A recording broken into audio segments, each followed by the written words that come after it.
Welcome to Excellent Rising. I'm Mael, Somatic experiencing therapist for PTSD and trauma recovery. Today we will cover Resignation Syndrome, the place where you don't want to live and you don't want to die. This episode is for everyone who survived war, every child, every adult who has ever felt the slow disappearance of life force inside their own body. This term, resignation syndrome, is coined by doctors in Sweden who are taking care of the kids coming from former Yugoslavia, and this is where I am from.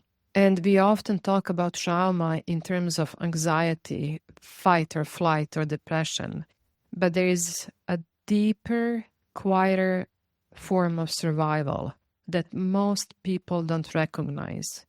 A state called resignation syndrome. Resignation is not burnout. It's not laziness. It's not depression. It's not lack of willpower. It's not being suicidal.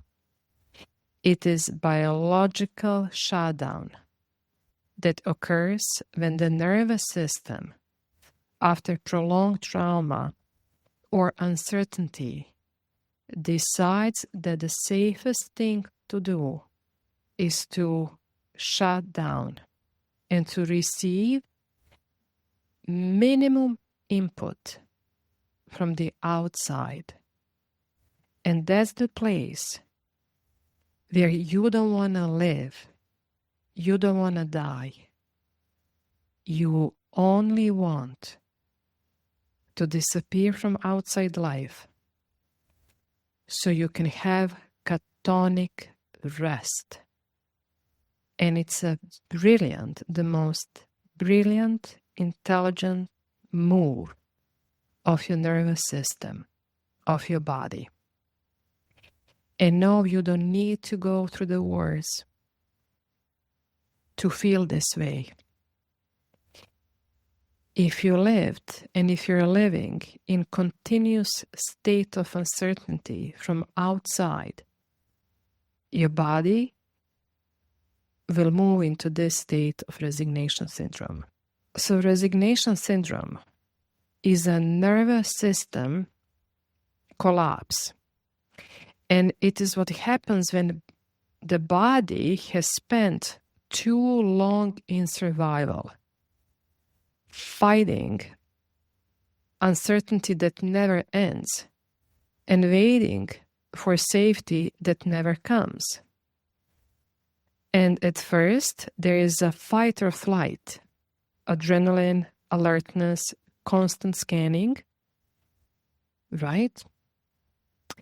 And then, when escape isn't possible, when this is already too much, the body freezes.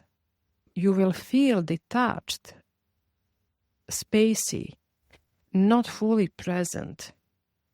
And finally, after too much for too long of this unsafety, the nervous system goes into shutdown. So, from my experience, after my third war, so we are talking about almost 8 or 9 years living in a war zones and surviving and having some gap in between of quote unquote of peace. Resignation syndrome hits you after everything seems as it's fine. So you can see many soldiers, you can see refugees when the war is over, right? That adrenaline will move down and the system will go into resigning state because it just couldn't burn this energy anymore. Also, it doesn't have to be after the war. It can happen anytime when the intensity from the outside is too much to handle. So this is called dorsal vagal dominance. It's a deep withdrawal where metabolism emotion, and energy all go offline. So there is a documentary about children from former Yugoslavia done in Sweden. You can find this movie on Netflix, where you can see that catatonic state where kids cannot eat, right? And it's not a choice. They will move into deep sleep state. For adults, what's very common, it's flatness. They cannot feel. They cannot plan. They just want to shut outside world. And that's your body's the most brilliant self-preservation response. Let me repeat this, because there is so much shame. And yet the doctors are still saying you are suicidal or you are depressed. And please, this is only for educational purposes. You need to talk with your doctor. But many doctors and therapists, they don't know about resignation syndrome. They don't. So resignation is not apathy. It's the body saying, I will wait and use the least amount of energy, what is left in me, to react, to feel, sometimes to eat, to move, until the world becomes safe again for you. As I said, resignation syndrome was first identified among refugee kids coming from former Yugoslavia and other kids who were displaced by war, genocide, statelessness. And those kids, they were not mentally ill. Physiologically, they were protecting themselves from unbearable uncertainty. So when they're trapped in asylum limbo, right, being stateless, they literally lost speech, appetite, and movement. And they would enter in this catatonic state that mirrored the moral paralysis of the world around them. And this condition doesn't only exist in refugee camps. It lives in adults who have lived too long in survival environments, homes with chronic violence or control and neglect. So that can happen in your family of origin. Cultures where emotional truth is forbidden, where you couldn't be who you are in your own identity, sexual orientation, abilities or disabilities, or jobs and economy where there is constantly threat of your security, of your livelihood. And also in the families and system. This is important, so do not think this is happening only for people who went through the war. It can happen in a family that refuse to witness harm. Resignation can happen in anyone whose nervous system has learned that effort never leads to safety, and it just gives up. It just gives up. And many adults live in resignation while appearing functional. I was able to go to school. I was able to walk, quote unquote, socialize. But inside, it's deep, emotionless, flat, absent state. There is no effort anymore. So you might feel, you may recognize yourself if you feel permanently tired, even after rest. Joy is absolutely out of reach. You can't cry, even when you want to. And you're not suicidal. And yet you can find reason to live. So that's a place. The most easiest way to describe this is, I don't want to live and I don't want to die. And you feel detached from your body, your voice, your relationships. And it's not depression in traditional sense. Depression can carry emotions, sadness, guilt, anger. Resignation carries nothingness. Nothingness. It's complete absence of charge. And body has reduced that charge, energy, so deeply that even emotion feels too expensive to spend the energy on it. It's absolutely brilliant way of doing it. And we know that this is why talk therapy or positive thinking rarely, they don't help in this state. Because the thinking brain, right, isn't the problem. It's the nervous system. It's a nervous system. So if you're looking at the science, what's the science of shutdown? How this process unfolds inside body is we have a hyperarousal, right? Fight or flight. There the system is on a high alert. Panic, overworking, constant vigilance, right? And then we have a freeze response where the body begins to disconnect. You may feel distant or dissociated. Third one is collapse, resignation syndrome. The body conserves every bit of energy by shutting down either metabolism, emotion, and motivation. And you can appear calm. But this, people can say, oh, you're very calm. But that's not grounded stillness. This is a stillness of depletion, not peace. And this state can last weeks, months, even years. Especially if safety and recognition never arrive. And because this is biological, this is not moral. So please, if you see someone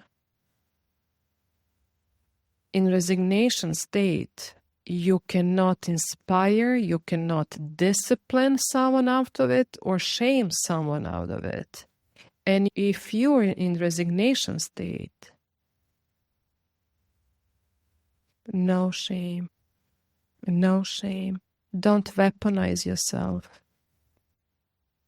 Don't weaponize yourself. Don't guilt yourself. There is a reason why your body is in this state. It's to protect you from what's unsafe from outside. And that unsafety could last for months and years. And this has nothing to do with you, because when body collapse, it is because the world, the family, the system failed to hold you. Every resigned child, every numb adult is a living evidence of collective moral injury. And now I'm saying this from personal and professional place, but from personal,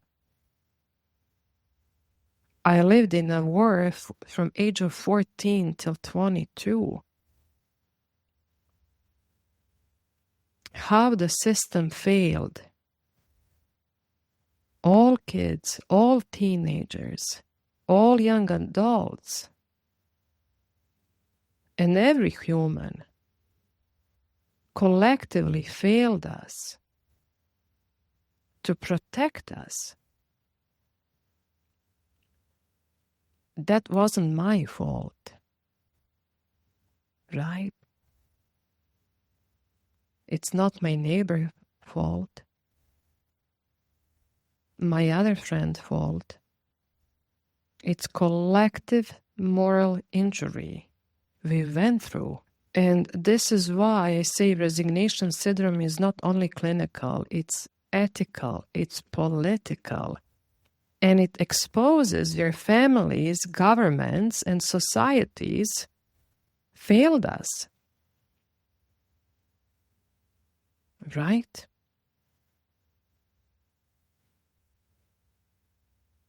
Especially society who are valuing more productivity over protection,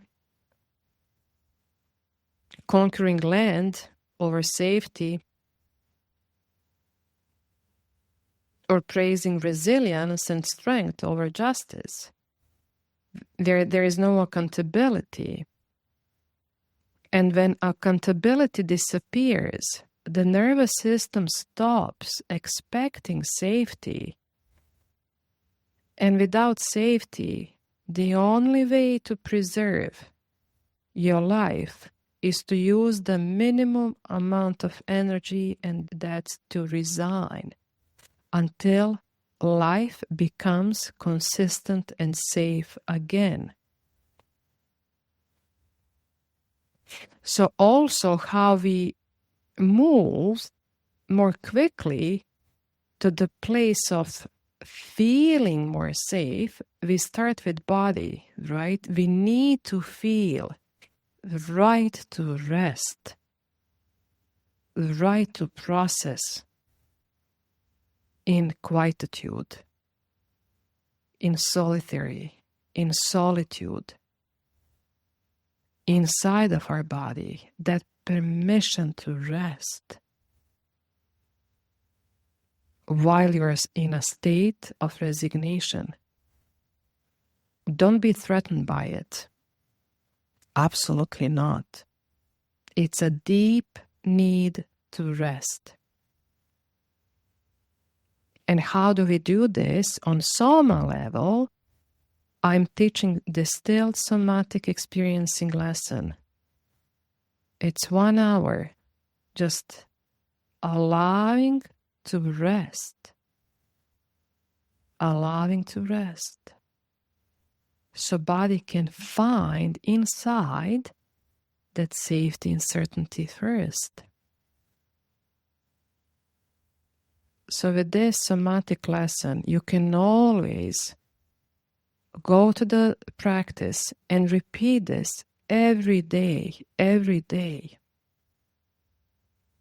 where your body will allow to be in this safe space of rest. Please check the links below. Because healing from resignation is not about pushing through. And it's about re-educating, relearning the body to trust life again. And we do this through small, consistent cues of safety. What I call micro-safety practices. We are cultivating micro-safety and reconnecting with relational safety, right? And then reawakening through movement and breath. And those micro movements are cues to your nervous system, cues that you're not in danger anymore. And healing from resignation is slow, it's subtle, and it's sacred. And it's not about motivation, it's about permission to exist, to feel what you feel, to be safe in your own skin again. So please check the lesson below in the show links. It's called Resignation Syndrome Recovery. It's very distilled, 1 hour where we're implementing and going through those steps so the body can move into regulated state where you would feel safety. And also, if you're a therapist, if you're a parent, if you're a caregiver, know that first step is not to activate, but it's to stabilize. And don't demand engagement. What you need to provide is safety, it's predictability, it's warmth, it's routine. Your presence needs to be medicine. Right? So resignation syndrome is the body's way of saying, I will not waste energy on a world that refuses to care. So it's not a mental weakness, it's biological protest and protection. And for everyone who is living in this state, adults who are quietly functioning through this emotional emptiness, know this, your body is brilliant. There is a reason why you're in this state. It has kept you alive the only way it could. And now the work is to gently show you that life can be safe again. That safety can be learned. That trust is not naive, it's in ourselves. And you don't need to fight for your aliveness. Absolutely not. So let me summarize all of this. Resignation syndrome. When trauma is unresolved and the nervous system does not feel safe enough to re-engage with life outside, resignation syndrome can persist for weeks, months, or even years. And key factors that keep the body in this state include ongoing uncertainty, not knowing what comes next, or lacking control over your environment, keeps the nervous system in this state. And globally, what we are seeing now, the level of uncertainty, most likely we will see people going into this state more and more, right? Lack of social support, feeling unseen, unheard, and disconnected reinforces the nervous system belief that the only way to survive is to stay withdrawn. That's why it's so important. Communities, support groups, right? This is what we do in Somatic Trauma Recovery Center. Please check the links below. It's so important. Also, what keeps the system in a deep shutdown, in a resignation syndrome, is silencing or self-minimization. So if someone is told that their experience wasn't that bad, or they compare their pain to others, it prevents the trauma from being processed and reinforces the shutdown response. That goes for you if you're labeled as strong one and resilient one by the family, friends, in society. Please check my episodes about burden of being called strong one and resilient. What I witnessed throughout my practice is people who are labeled as strong one, they will go from this hypervigilant state into resignation syndrome. Very common. Then we have unprocessed grief, if loss, change, immigrating, exiling, being displaced, changing your jobs, moving from one city to another, or if your identity shifts, your belonging, and if that's never fully acknowledged, the body holds on to the pain, keeping you right in this trapped numbness. And the last one, why we move into resignation syndrome, is too much too sudden. When impact of experience is traumatic and too shocking for your nervous system to absorb. So please remember, there is no forcing motivation, not pushing through, or trying to snap out of it. Right? It's a deep, sacred space your nervous system is trying to do. And you want to honor that. And then gently guiding back that intelligent biology you have into safety, into engagement, into connection. There is nothing wrong with you. Your biology is keeping you safe. And we need to remind biology that it's safe to be between you and you in your body.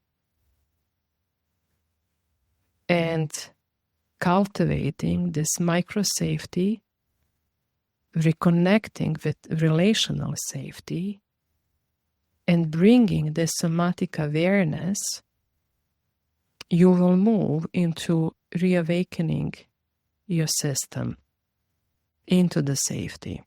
So your body is not betraying you. It is protecting you the best way it knows how. And the work is to honor this protection while gently guiding yourself back to connection and vitality. How do we do this? One lesson I'm guiding. Please check the links in the show notes and sign up. And as we close today, please remind yourself to be gentle with yourself. Be gentle with people around you. No judgment, no shame, no guilting, but honoring your biology, your system, your trust and faith into intelligence of your body. This is all for today. I am Mael. This is Exalted and Rising. Until next time, much care. Much care.